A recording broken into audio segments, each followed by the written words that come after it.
Hey everybody, how you doing? I'm back. So it is a beautiful Monday evening, and for some reason they started turning the sun off early by an hour.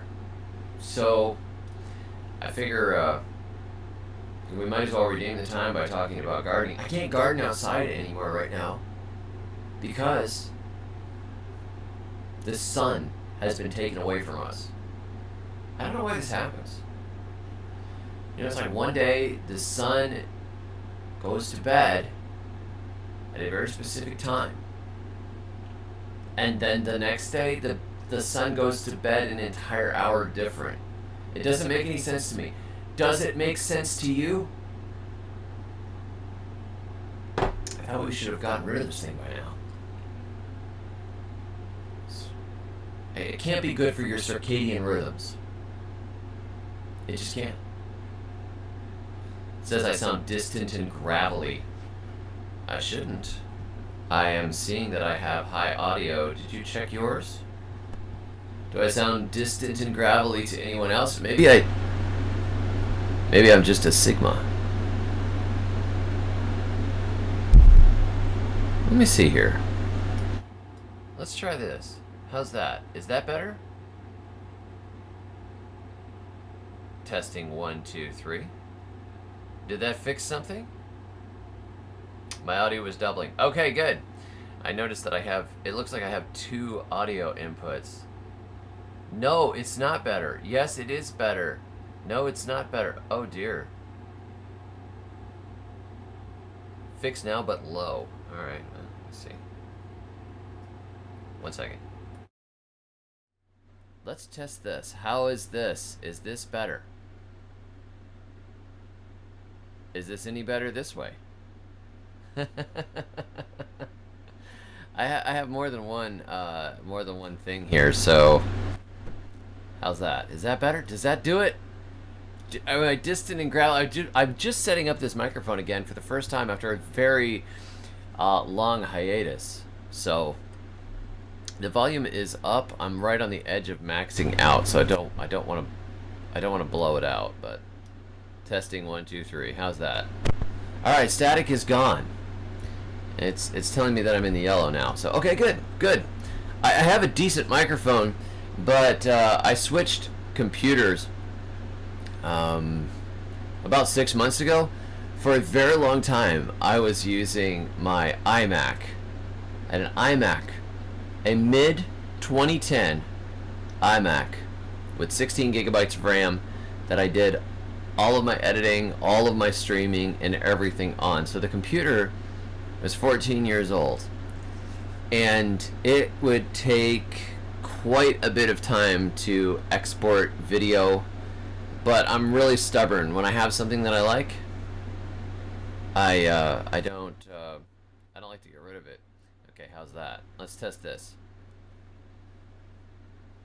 Gain sounds high. Okay, let's try that. How's that? Better? Gain is down now. So I had a 2010 iMac and I used it for everything, and it was just so good. I just didn't want to change it for a new one. So anyhow, I went ahead and I got a newer iMac. It has a smaller screen on it, but it processes video much faster. So anyhow, sound went way down. There's no winning. I'm not gonna win. There's no way to win.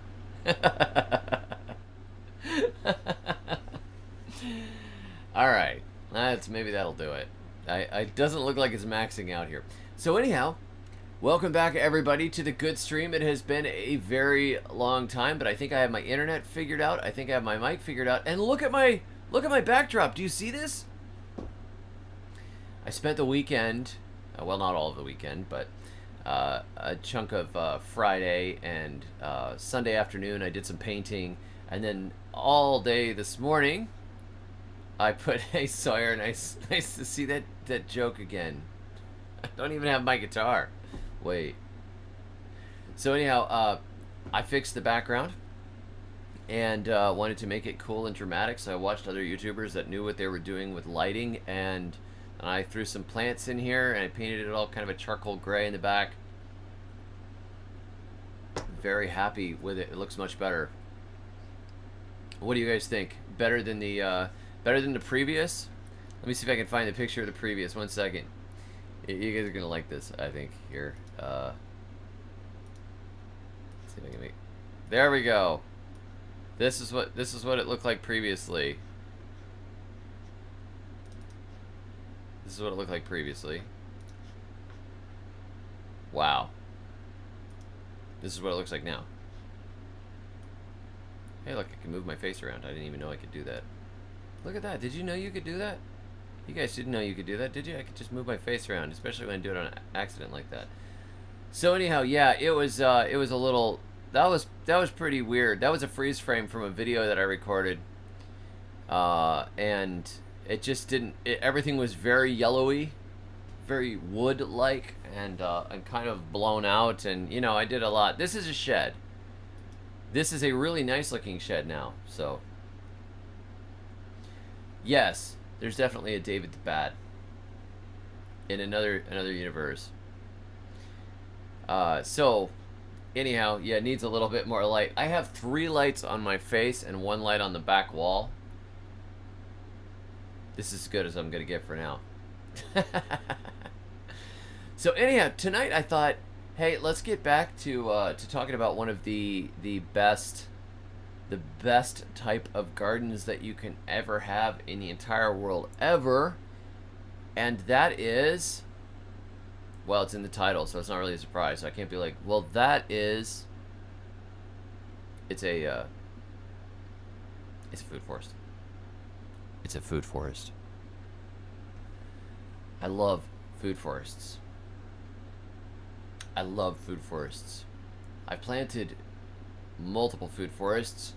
I haven't stayed to see all of those food forests grow up, but I have assisted on other food forests and seen them grow up. I have, let's see, I worked on a couple of food forests down in the islands. I had a food forest project that I put in my parents' backyard, which is still in existence. That is down in South Florida. That is, I think, at 13 years of age now. And the trees are amazing, big, thick trunks, very productive, lots and lots of fruit. It's not that actively managed, but there's a lot of trees there that are happy and producing fruit. And, you know, if I was down there, or if I lived there, I would go through and repack the understory and put in some more gingers, and I would grow some annual crops around the edge of it, and I would replant cassava, and I would do all kinds of stuff like that and fill in the vine layer more, etc. But we have a bunch of fruit trees down there that are productive and doing well, from tamarind to starfruit to mango, and there are some papayas down there. There are coconuts falling off the trees, and chocolate pudding fruit. I think there's a few more, but all of that wouldn't be there if I hadn't planted that food forest. And unlike my annual gardens, which I used to grow down there when I was a kid, the food forest is still there. The annual gardens are long gone. Cucumbers, lettuce, their lifespan is months. A food forest lifespan is decades or longer. So that sort of gardening where you can spin it up like a top and have it be productive for a very long time is very exciting to me. I always liked it. I tend to plant trees even when I am renting properties. We've rented quite a few times because, well, we've had to move a few times. You know, law keeps catching up with me, so we move again and again. Not really. I mean, people have come up with all kinds of reasons why we might move. Somebody said, I know what you do. I know what you're doing. You must be running narcotics or something like that. No. No, I just kind of a half broke, and I also like to move around, and that's, like, I can't just buy houses. I mean, nobody can buy a house now, hardly, so. Anyhow, as we rent, I always try to put in trees, too, because if the landlord doesn't mind, why not stick a few trees in? I mean, somebody else in the future will benefit from it. In fact, I drove past our previous rental property that we were at not that long ago, and I saw a great big beautiful Japanese persimmon in the front yard looking really good, and I put that there. And there was a nice mulberry out there too. It looks great. somebody will benefit from that. And yes, 2 years ago we did buy a house, so now I'll get to have a food forest mature again. So the video that I'm going to post tomorrow, it's not necessarily as in-depth as I would like, but it's 2 tricks on getting your food forest to produce food quickly. One of the things I think people miss with a food forest or with an orchard is that they think I need to have these trees reach 3 years, 4 years, 5 years, 10 years before I'm going to really get food out of here. And that's not the case. That's not the case at all. You don't have to wait that long. And it's not just that you can make the trees produce faster, because you can make the trees produce faster, but in the early stages of a food forest, you have lots of light in there. We grew so much sugarcane this year. That is a fast growing crop. You plant it right now, you will get it in a year. You will have canes. I've planted chestnuts out there. I haven't seen nary a chestnut yet. I planted pears out there. I got 1 pear. Planted plums out there. Haven't got any plums yet. I planted persimmon out there, and I do have some persimmons. Planted a peach. Haven't got any peaches yet. All that stuff is going to be coming in probably in this next year. It's going to be very exciting when things wake up in the spring, because we'll be coming into our 3rd year. And the first year they sleep, the second year they creep, the 3rd year they leap, unless you don't treat them very well, and then they just keep creeping. But I think that a lot of people are missing this. When those trees are little, you got these trees, they got a lot of space in between them. All that space right there, sunlight is coming down right into the ground, and you're missing an opportunity if you are not planting faster producing short crops in between your trees. Sure, a food forest is going to be a forest eventually, but you can do a lot in that understory, and the fast production of annuals is just something you need to take advantage of. Don't be a purist and be like, I only believe in perennial gardening. I'm a permaculturalist, and perennials are it. Annuals are destroying the world. No, don't think like that. Just think, okay, this is another tool that I can pull in. So pumpkins, for example. Pumpkins at the edge of our food forest this year. Hundreds of pounds. Overall, I had some that were alongside of my gardens as well, but I would say out of the general food forest area, some of it was coming from the magnolia tree at the edge of the food forest. So it's not necessarily the food forest proper, but creeping into the food forest and creeping out of the food forest. It was across a little path from the food forest. Those pumpkins out there gave us something like 800 pounds of pumpkins this year. That's ridiculous. We got about 1,200 pounds of pumpkins total. I still have some that I have to weigh that I haven't weighed yet. That's some fast yields. When we haven't seen a peach yet, we got pumpkins. We also have gotten celosia out of there. Celosia is a fast-growing annual green. I mean, there's not much to it, but it's a quick yield. I can get some greens. I got some yams out there. I'm going to be digging those. I pulled some sweet potatoes today. There you go. There's some yield. Got a lot of sugar cane. I was really heavy on the sugar cane this year. I'm working towards getting our own sugar production going. I'm trying to source a manual cane mill, like one that is turned by a mule or a cow or a little tractor or something like that, where it goes in a circle, because I want an off-grid version, if possible, of a grinder, just in case we lose electric, because you never know. You never know. And you're going to want some sugar if things go down, So those yields that you get right there at the beginning, and if I wanted to, right, let me tell you this. I spent a lot of effort on my main grocery row gardens, and in putting rows of potatoes in, and sweet potatoes, and sorrel, and yams on trellises, and that kind of thing. I put a lot of effort into my main production gardens that are more square, to the back of our house. If I had put that effort into the food forest, I could have grown all those vegetables in the food forest. I could have made beds and winding pathways and all kinds of things, and just improved the ground, sheet mulched, knocked out weeds, maybe done some tilling and put in some rows of potatoes and things like that. I could have done all that in the food forest too. But my effort was divided because I wanted to plant another grocery row garden and I wanted some quick yields here and there. And so the food forest got mostly trees and some pumpkins and sugarcane and some cassava. That area got a lot of my other short crops. You know, your things like beans and cole crops, and greens and things. So you can totally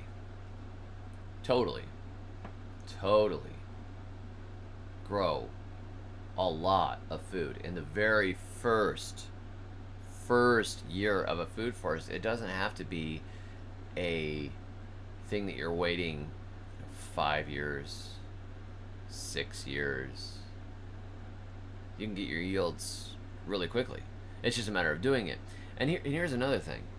If you baby those trees at the first bit of it, now I know we want to just kind of throw things out there in the ground and hope they do well.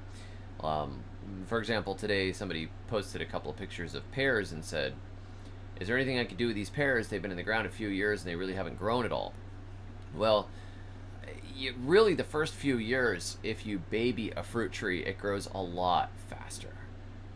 That means you're going to water it and mulch it and feed it with compost. You take care of it. You really baby it the first few years, it grows a lot faster. A lot faster.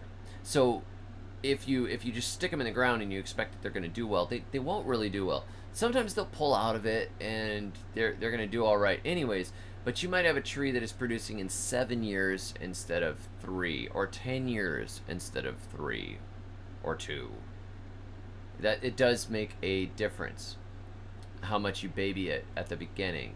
When they're little, you got to remember they're coming out of a pot.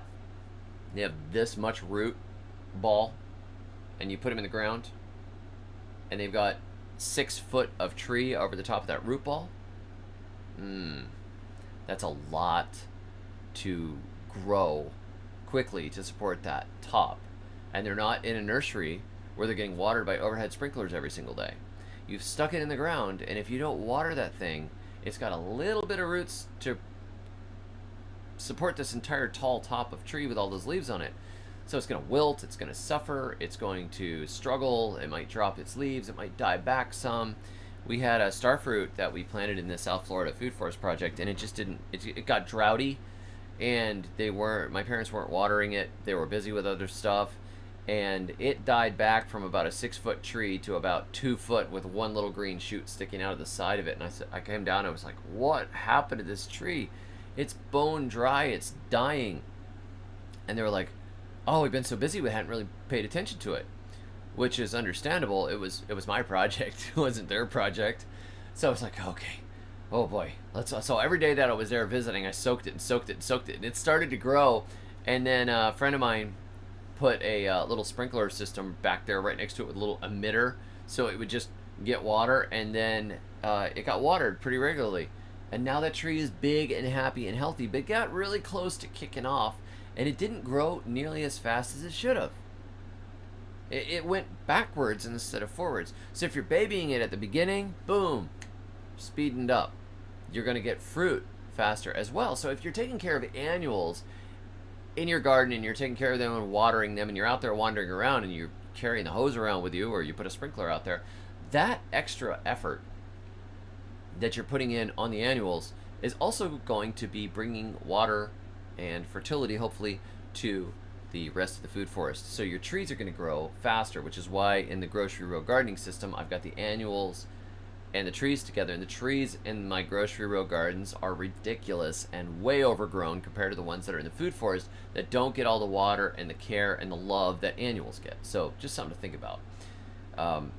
Yeah, Hugh says planting in my clay might as well be a big pot. Yes, it is hard. Somebody asked me about this the other day in our private group. asking about planting in clay and that being a problem, and how trees are just dying in the clay.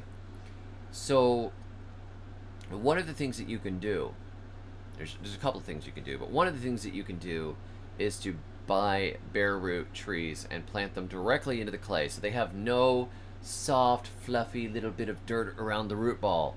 It's a bare root stick. You stick it in the clay. It wakes up in the spring in the clay. It's not going to just spin its roots around. It's going to have to work, and it's going to have to punch through that clay and grow. That's one thing you can do. Don't add anything extra to the hole. You're going to make it work a little bit right at the beginning. Keep it watered as you need to, but as it wakes up in that clay, I mean, forests grow in clay. So you got to remember that. It's not like clay is impossible. There's incredible forests across Appalachia that are growing in clay that you could make bricks out of. And people have made bricks out of it. There's whole pottery schools in North Carolina. So just think about that. But secondarily, if you mound it up, if you mound the clay up and you plant on mounds, it's going to drain properly and it won't kill them as much. Some things like avocados, you plant an avocado and it gets wet feet, it will die. It will give up on you and it will die. And a lot of fruit trees are that way. So sometimes you're going to just make a mound and plant a tree. And so if the water rises up the clay, as long as you have a little bit of breathing space at the top for some of those roots, it's not going to drown completely. So yeah, clay has a lot of nutrients in it, but it takes a little bit of work to make it usable. So another thing about food forests, because a food forest is a long-term system, you can kind of steer it over the years. If you don't like how something is going in it, it's not like you planted a bunch of rows of lettuce and you planted them too tight and you're going to have to just drastically go in and cut something in a day or two. Oh, I better get to this week or I'm not going to get lettuces, you know. With a food forest, you got a little bit more time to walk around and observe and see what happens. You can see how it's starting to grow and close in, and sometimes you'll notice this little tree over here is not getting enough shade, or it's getting too much shade. It's not getting enough shade. You're going to have to, you know, plant, maybe move it or plant something over the top of it. People have done this, planting pawpaws, right? You don't plant a pawpaw near shade and it burns up in the sun, does terribly. So plant it under a little bit of dappled stuff, plant some fast-growing nitrogen fixer there or whatever, and just see how it does, if it does better. Or stick, you know, put a temporary structure up over a little tiki hut, you know. But if you see it's like, well, there's too much shade, now that's easy to fix. You just go through and you chop branches off. Chop branches off whatever trees are over it, and let the sun come back into the system. I have to do this regularly as food forest systems mature. In my North Florida food forest system, after about the third year, some of my mulberries were shadowing other little fruits like the cherry of the Rio Grande or my blueberries and other things, and I was not getting enough light to the ground anymore. So I just hacked branches off and let them go. And I actually could get a yield of berries in the spring and then lop limbs off afterwards and let it grow back. And the other bushes were just starting to wake up and get going, so you get the whole rest of the year they get enough sunshine. No big deal. Sometimes though, of course, you know, the sun is too hot, and that's the way it is in the south. A little bit of dappled light over stuff is good. So sometimes you'll notice as your food forest starts to close in and it's not so hot, it starts to cool off beneath, everything starts to do better. All the trees do better. Everything you plant in there does better because it's actually starting to cool, and you're getting dappled light coming through the branches during the day around the rest of what you have. So something to think about. But you have time to manage this system. It's just a matter of going out there with a chainsaw, or going out there with a machete, or going out there with loppers and taking a branch down now and again. And you don't even have to drag the branch out of the system. You cut it into pieces and you throw it at the base of a tree. And you just let it rot back down, just like the forest does, dropping branches on the ground, dropping leaves on the ground. That's pretty cool. You just throw it out there. It doesn't have to be all manicured and perfect. It's not like an annual garden where you kind of want it to be really fluffy and clear so you can put seeds in there and so the slugs don't devour things.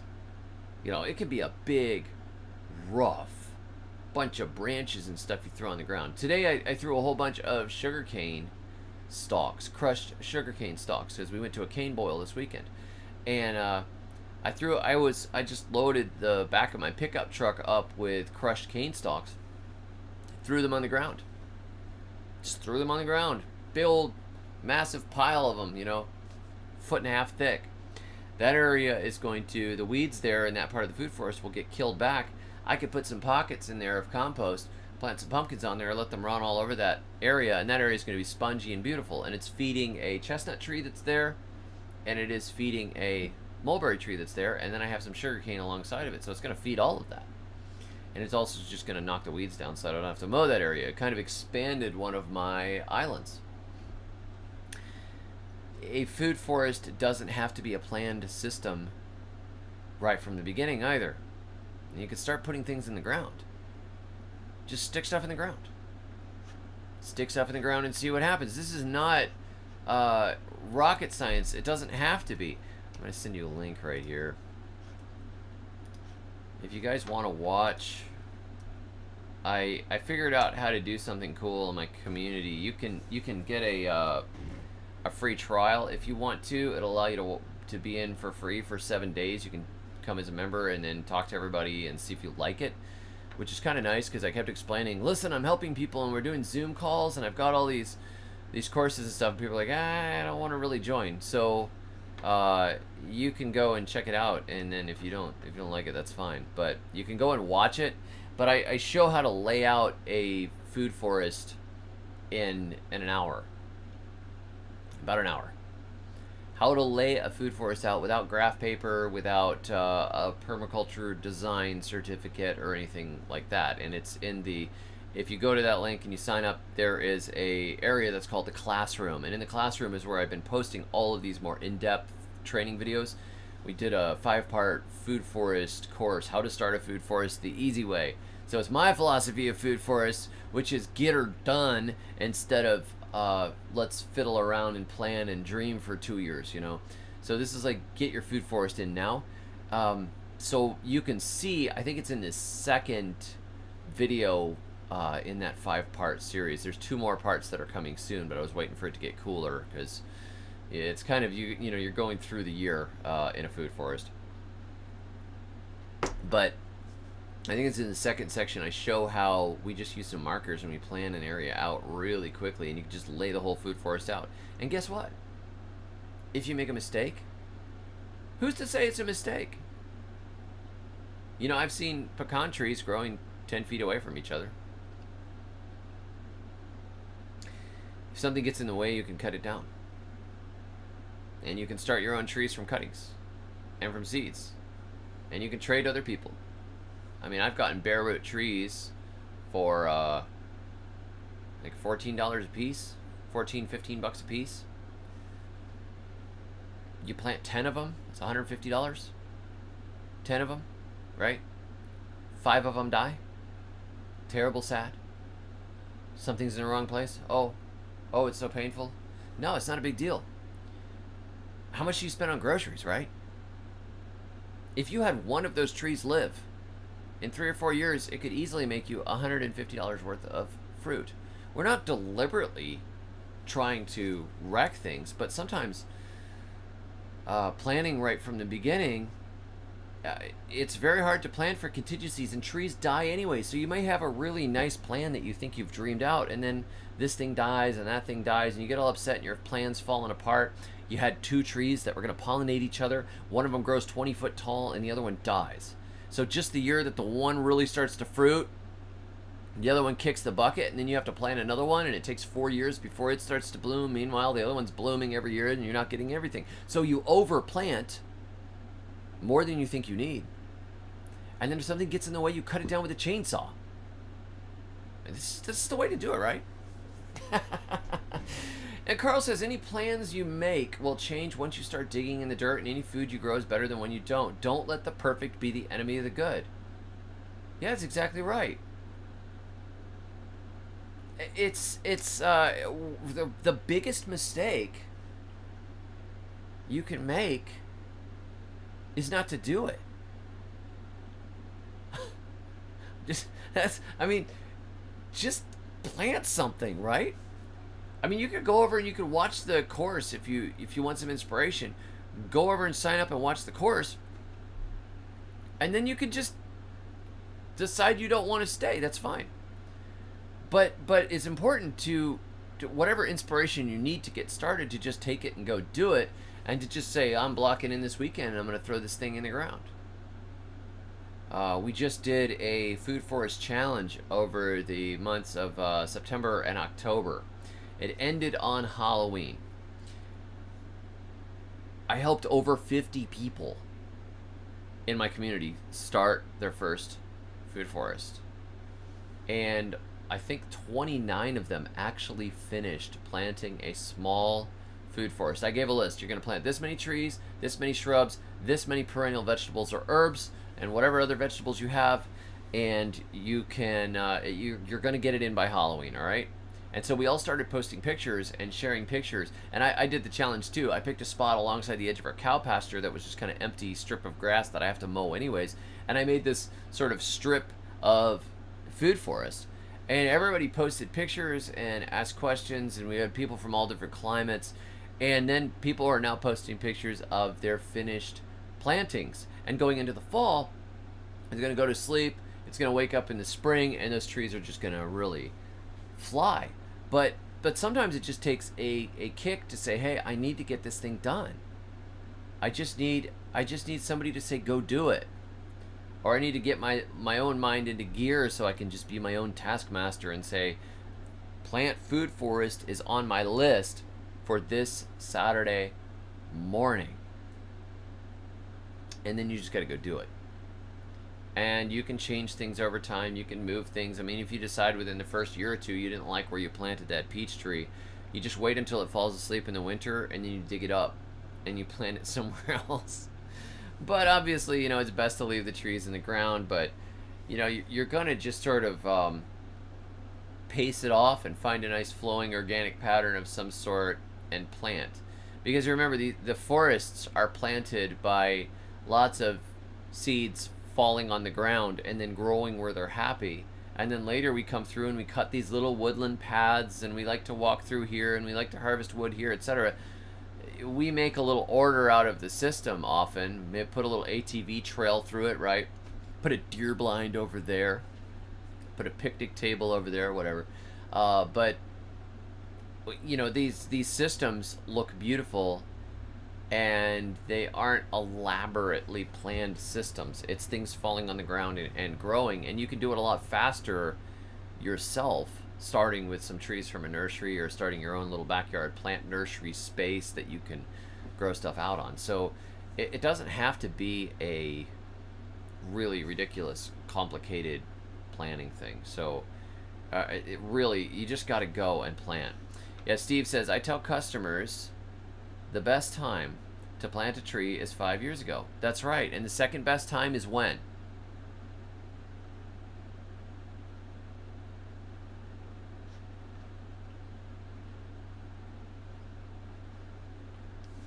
Come on, guys. Second best time to plant a fruit tree. Now. There you go, CG. Today. Now. Today. That's right. That's right. Just go, go, go.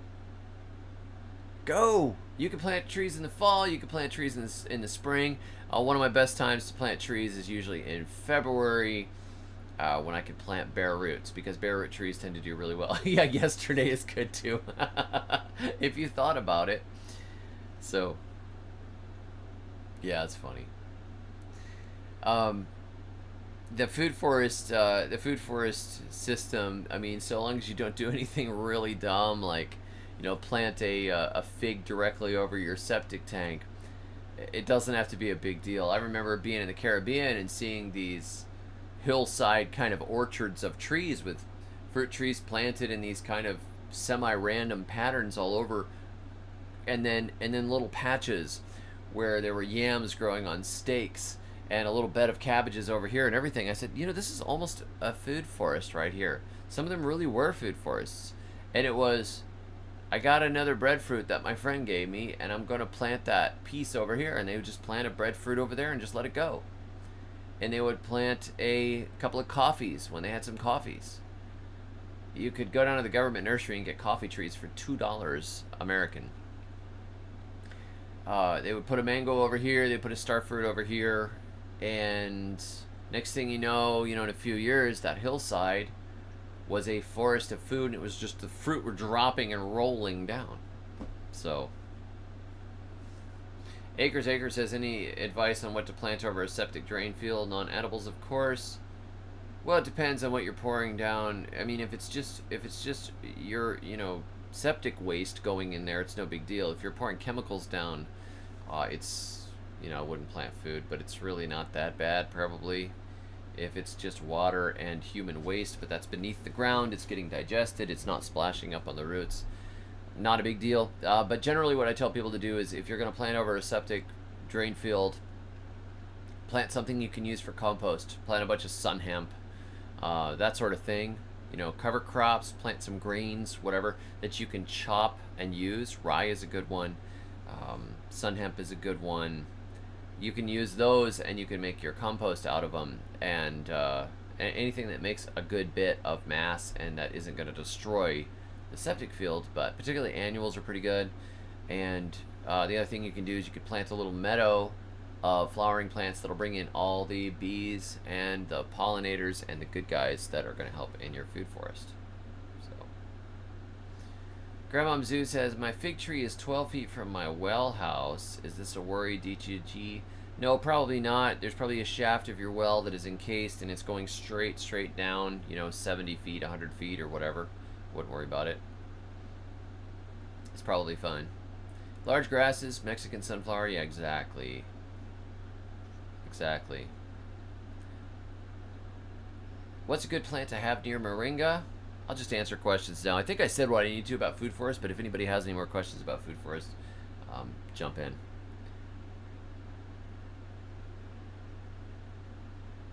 Yeah, Carl says best part is that once it gets up and running, you'll be looking for ways to use all the fruit you get. Even one tree will make way more than a single family can use many times.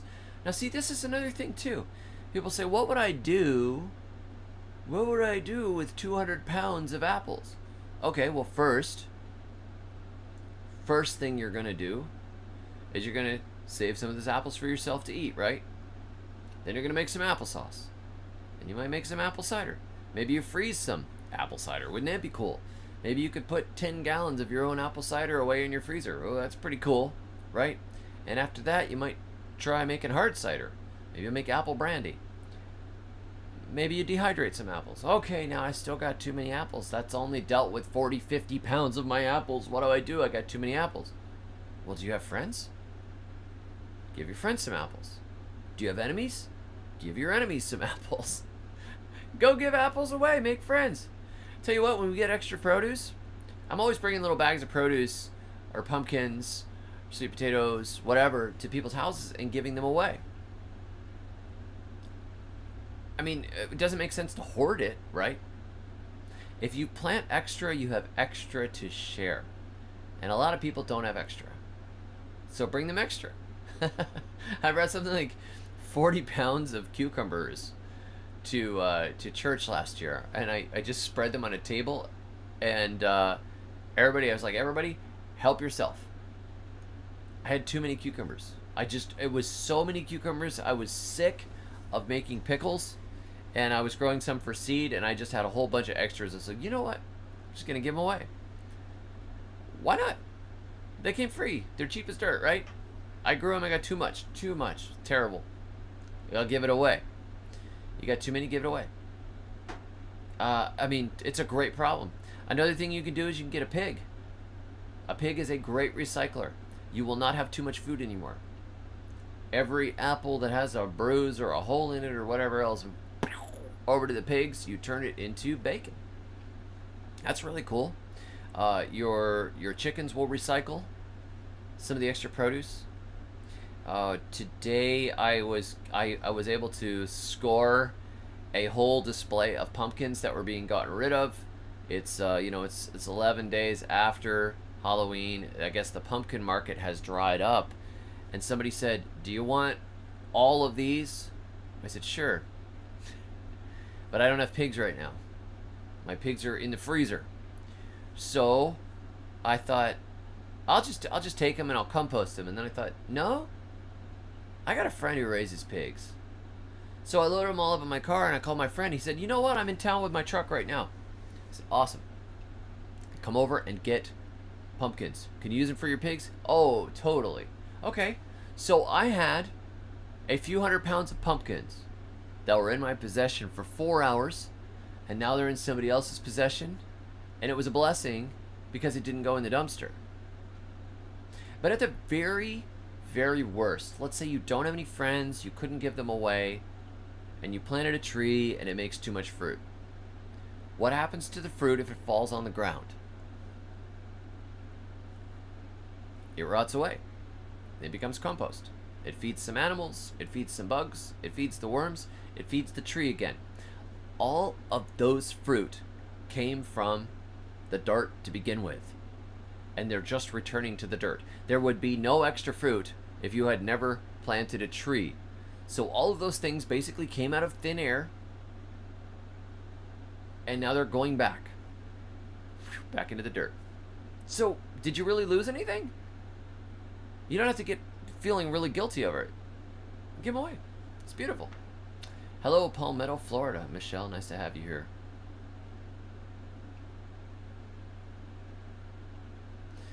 CG said just planted cocoa today. Yeah, that's a good one. They're hard to grow if you don't have high humidity, though. I don't know what climate you're in, but high humidity, and don't let them go below like 40 or 50 degrees. Let me see here. Yeah, make new friends with the apples. The best thing about growing is being able to share it with people. Michelle says, Food Forest question. Can I plant all willy-nilly with no organization, or do I use rows in the forest? No, I don't use rows. You'll see it if you watch the course, how I lay it out. It's basically somewhat random triangles. You can see it. I pace out a big empty area of grass. This is the link here, but then I just pace it off in between, and you're just going for kind of a flowing forest system. It's not bad. Yes, Take America Back says harvest can be work, and at the wrong time. It is what it is. No big deal. Carl says we have folks that just bring in boxes of tomatoes to work and everyone takes a few. Before you know it, they're all gone and people love them. That's the way. Acres Acre says harvested another banana rack tonight while giving away lots to coworkers and friends. That's great. It's so cool. Hey, South Florida Sunshine. Nice to see you again. Carl says, save, sell, and trade your seeds too. If a variety did well in your town or yard, it will likely do well for someone else. So network and do some swapping. That's right. Trade. And compost.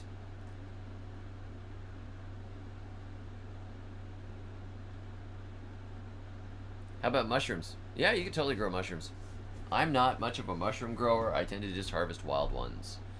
I go out in the woods and I look for chanterelles and some boletes, and then I get puffballs out of the field, and that's pretty much it. And one of my sons is growing mushrooms in a bucket right now, and he's been doing that. They're really good. Dirty Roots Gardening says, I've got some blueberries fermenting as we speak. Blueberry wine. Oh, that sounds good. That would be fun. I've never been good at making wine. I don't know if I'm not patient or if I really just don't know what I'm doing. I think I just really don't know what I'm doing. I love the idea. I think it would be really cool to say, this is some of the harvest that I preserved from 2018, you know. Green Country Agroforestry says plenty of space between trees for radishes, strawberries, asparagus, etc. and etc. HBF Goats White says, do you water your food forest? We haven't had rain in Crystal River, Florida since September 27th. Yes, in the first year I water my food forest, especially newly planted trees.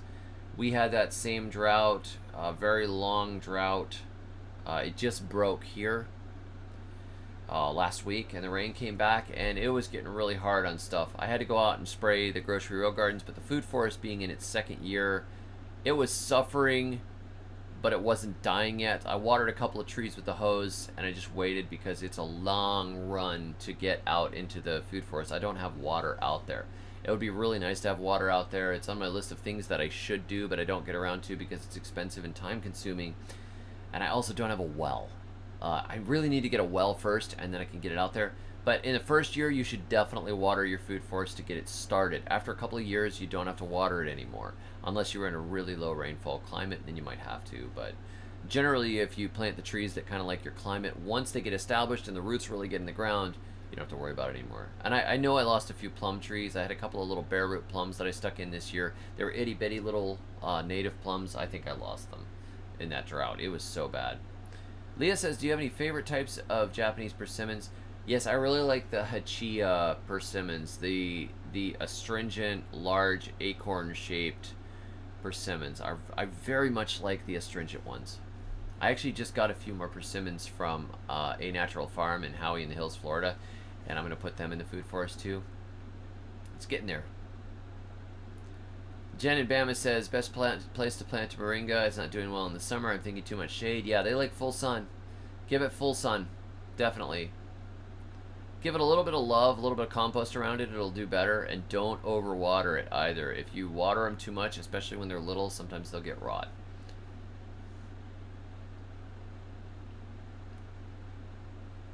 Muscadine wine. Yeah, I have had muscadine wine. There's a place that makes muscadine wine that's not that far away. That is very nice. I like non-sweet wines. I don't like sugar very much. I like to make sugar, but I don't like to actually. I don't like to eat much sugar. South Florida Sunshine says, my dwarf cooking bananas are one thing that grows for me. I think God just felt bad for me and gave me them and mulberries. Now, mulberries are like the most encouraging of trees. I think zinnia is the most encouraging of flowers. Mulberry is the most encouraging of trees. It will produce for you, and they produce fast. Thank you, Dirty Roots Gardening. I appreciate it.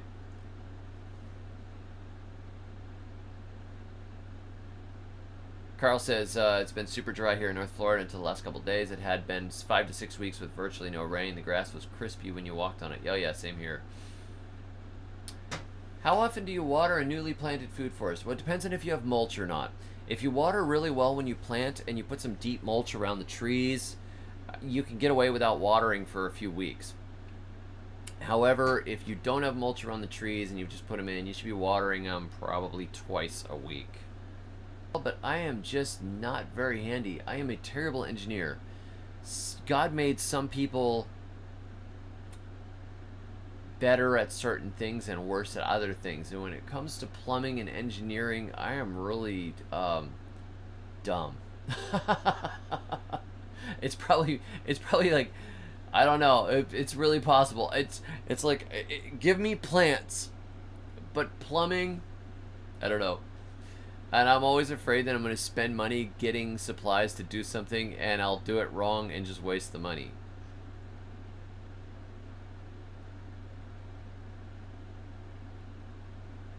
I don't know what the Hashigaki treatment is for persimmons. I've never heard of that. You had Take America Back says, had my first muscadine grape recently, was similar to a jabuticaba fruit, rubbery skin and seeds. Yeah, definitely. They're really good. I think that the flavor of muscadines, I like them much better than I like the green or the red table grapes that you always see at Walmart or the grocery store. I don't like those. They're just like sugar bombs. And muscadines have a spiciness and some subtlety to the flavor with an explosive sweetness and a little bit of a chewy bitterness to the skin that I think is just a really good combination. If you find wild Florida muscadine grapes in the wild, is it worth grabbing a few cuttings to grow? Sure, I like the wild ones. They make really good jam. Some of them are better than others. If you find ones that are fruiting, that it means they're female. If they don't have fruits on them at any time of the year, they're probably male, and you don't want those. The male to female ratio seems to be about the same as Dungeons and Dragons groups. It's about 10 to 1. male to female. Actually, Dungeons and Dragons is probably 100 to 1. I don't play that game, but I think it's only guys that play it. I don't know what it is, but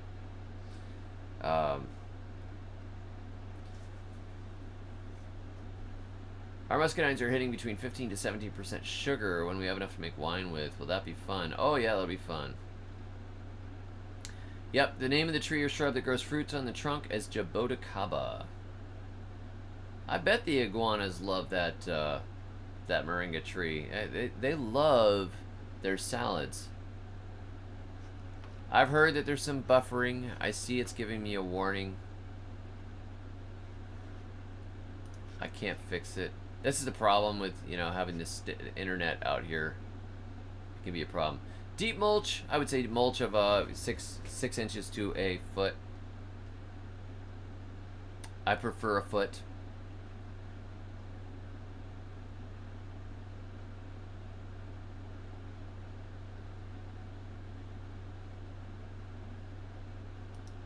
You made a gallon of wild beautyberry wine with cinnamon and lemon peel. That sounds great, Hardstyles. That's awesome. The Fighters Club says, thinking that you're dumb about something only means that you need to invest more time to learn it. Only stupid people think they know everything. Oh, yeah. Yeah, I definitely don't know everything. I have to say that, though, so you don't think I'm stupid.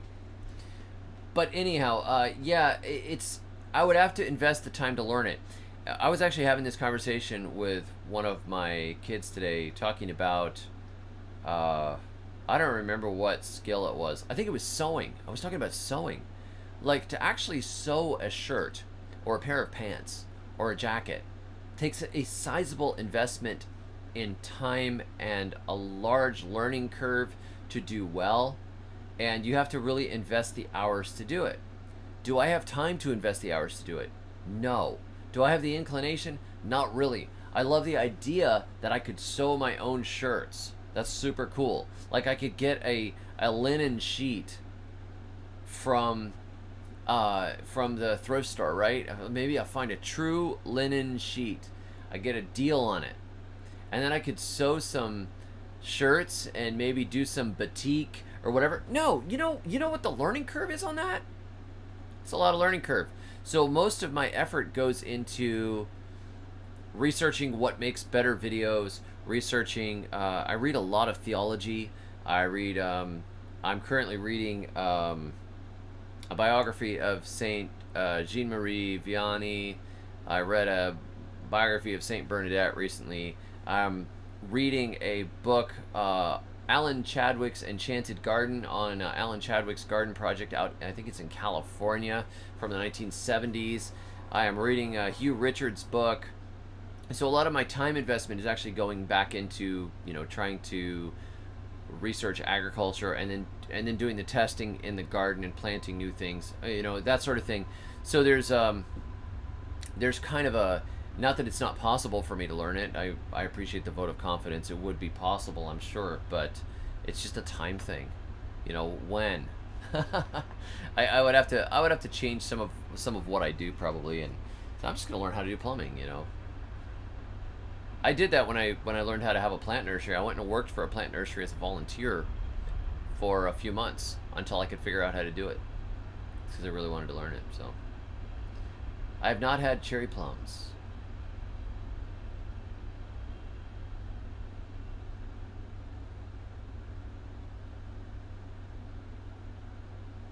Okay, hashigaki is a very fiddly Asian thing. They're peeled, air dried, and individually hand massaged either every day or every few days over 3 to 5 weeks. Yeah, I would never ever do that. But if somebody else did it, I would totally try it.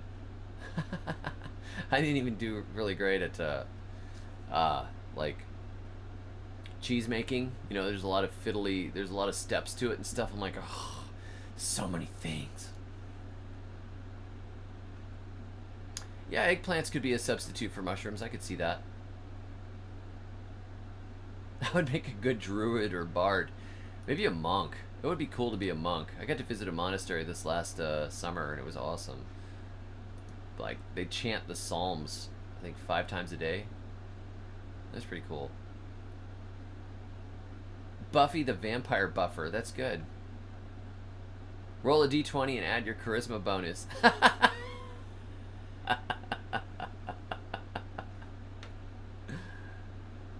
Yeah, David the Bad is my D&D character. No. I never played it. I have friends. It seems to attract some interesting people that like it, but it tends to attract authors of sci-fi, I think.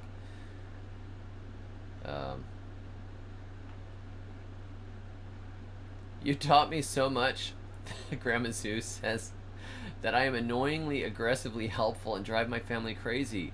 I owe you, my friend. You changed my life.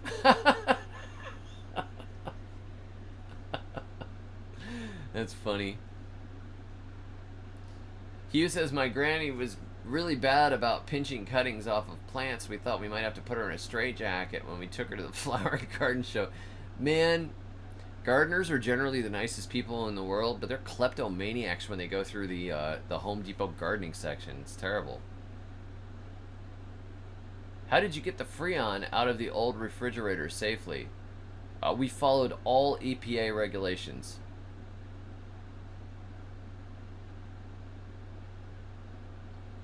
Persimmon wood was used for golf club shafts for ages because it's so strong and flexible. Yeah, I think persimmon wood would be really cool to do something with, but you just have to cut down the male trees, I guess, because the female trees are too valuable. Christina says, you reignited my impatience to figure out how to grow avocados in North Texas with your last video. You know, you can keep them pruned pretty small. So if you put a greenhouse in your backyard and you put some barrels of water on it, maybe a heater, you could put a few basically avocado bushes in there and you could get avocados. So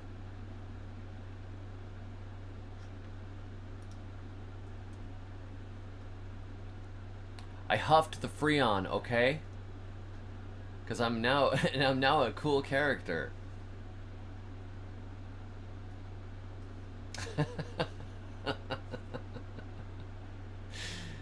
So guys, this is fun. Now that I've got the Vault 22 look going on here behind me, I'm gonna be doing some more streams. I've got, like, everything is working now. I think everything is working. So I'm gonna make sure that I do some more streams for you all, and of course be sure to check out the group. You can sign up as a member for a week for free, and you can watch my Food Force course if you want to. And we're actually going to be doing a call this Saturday. We're going to be talking. We do live gardening calls there once a week and interact with people directly. It's on Zoom, so we can go back and forth. You can actually see people's faces and talk directly instead of just answering the comments. So that's been very cool. So, hey guys, I appreciate you waiting around for so long for me to do a stream again. I'm getting back to doing the good streams, and we will be doing this regularly. I'm hoping to do this every Monday if possible, and I'm going to see if I can add another day or two a week as I have availability. I'm trying to improve my workflow on YouTube so we can all be growing more food together. I think it's a really good thing to be able to grow food out of your yard, obviously, and you never know what's going to happen next. So if you have lots and lots of calories in your backyard, hey, you don't worry quite so much. I mean, don't worry anyways. God's in control, but it's not a bad idea to have food in your yard as well. That's just prudent. And I'm going to be doing this more often and trying to post some more videos. I'm going to be posting a video tomorrow. And I went to a cane boil and filmed it, and it's a long, epic cane boil, and it's gonna be a really long video. The day started at 6:30 and we ended at about 9:45 in the evening. I think we actually started grinding cane around 7, and we quit the boil at about 8:45, 9 o'clock, and capped off the last of the jars of cane syrup. So I'm going to take you guys along. It's super cool, and I think we should know how to do these things, and the next best thing to being able to do it is to be able to watch the process happen so you can feel it out. And YouTube has been such a blessing for so many people in getting the knowledge back into our hands that we lost after a few generations of people being away from the land, and now as people are moving back to the country and moving back to gardening in their yards and realizing that the food supply is really a mess and the seed oils are bad for you and all of the crazy treatments that our food is going through are probably not the best for us. Moving away from Cheetos and back to sweet corn from the backyard.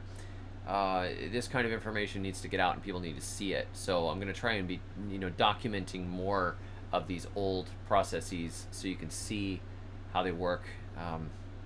Anyhow, God bless you all. Have a great evening, and be sure to go check out the school group if you are not on there already. It's been a lot of fun. So, oh, John says, how do you feel about Joel Salatin as an advisor? Thank you for the super chat, John. By the way, it's good to see you again. I think Joel Salatin is a fantastic choice. I would never expect any politician to have picked Joel Salatin. The guy who wrote Everything I Want to Do is Illegal. The guy who has been standing up and trying to fight for more sane food laws. Like, leave little farmers alone. Leave these backyard people alone. Get the corporate interests out of it. I think it's fantastic. I was stunned. I'm like, they picked Joel Salatin? Holy moly! I mean, what are you gonna do? Put Ron Paul in charge of the Treasury next? Holy moly! I can't believe it. So hey, I'd love to see that happen. I'd love to see our local food deregulated, and I'd love to see these big corporate interests broken up, or not allowed to regulate small companies and individuals into the ground. There's a reason there's hardly any small dairies around anymore. It's because they have made it so regulatory. It's been so regulated. The hurdles you have to overcome are insane. And it's not for safety. It's for destroying competition. I think you should be able to choose to get your dairy from a friend without being in danger of the law. I mean, that's ridiculous, right? And not shipped in. I don't think I should have to drink dairy shipped in from Wisconsin when there's plenty of good grazing land around here. It's just almost impossible for people to start these sorts of things. And everybody just kind of needs to back off. So it would be cool. Yeah, regulatory capture and end the Fed.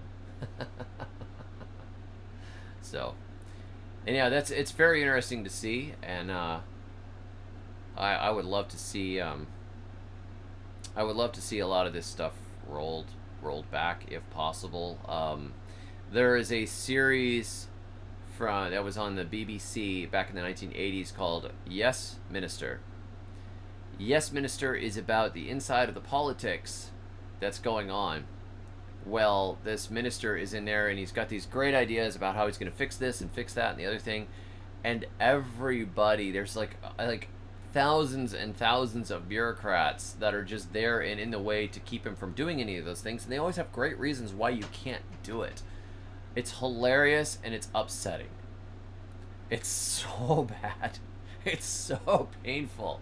Oh, you can't cancel such and such nuclear program. Well, it doesn't work though. The warheads don't fit. But you can't cancel it because the Americans are providing such and such. And that would be a bad thing to do because we want the Americans to give us such and such. And also we're providing jobs. But their jobs, it doesn't work and it doesn't help. And oh, yes, but we need to do it. Because otherwise, think of the votes. Think about so-and-so and such is getting paid and they fund such and such. You just go, oh my goodness, man. So anyhow, it's pretty funny. Anyhow, God bless you all. Have a great evening, and I will be back with the next good stream very soon.